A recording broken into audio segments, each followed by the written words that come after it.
Hello and welcome to this lecture. Today we are going to discuss the second mechanism, and it is known as ligand regulated transmembrane enzyme, including receptor tyrosine kinase.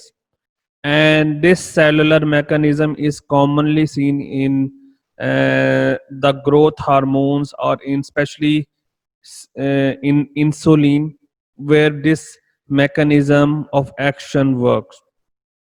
And in this case, when we talk about the example like insulin, and the tyrosine kinase receptor is important for for the reuptake of the uh, amino acids or glucose. And how can we see this thing, we will discuss in today's lecture. This cellular mechanism is important to regulate insulin by uptaking of glucose and amino acid, and for the metabolism of uh, glycogen. So if we take a look of this picture, figure 2.7, and we first see that uh, on the left side and right side there are two pictures. The first picture is showing you this is the receptor, and we know term as transmembrane receptor. Why we term this receptor as transmembrane? Because you can see some part of this receptor is extracellular, and some part, this half part, is present inside cytoplasm.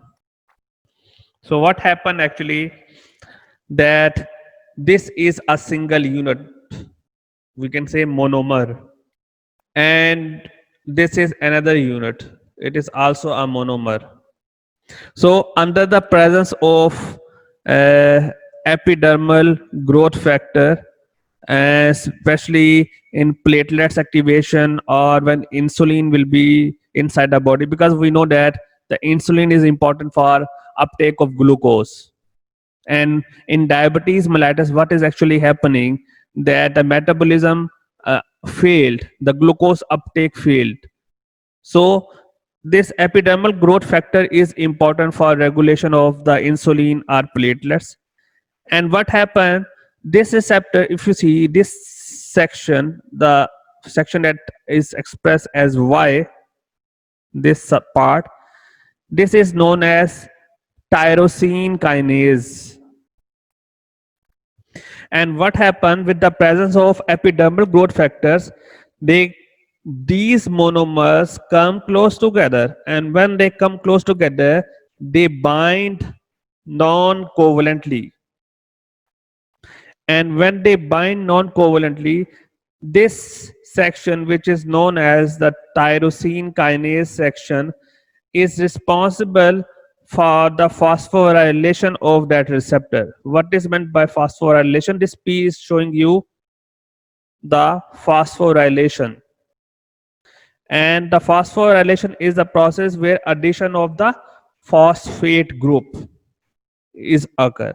So by binding with the phosphate group on the tyrosine kinase receptor, it activate the process, and then it catalyze, and then under the presence of ATP, S stand for substrate, after the phosphorylation, it under the presence of ATP, it responsible for protein synthesis.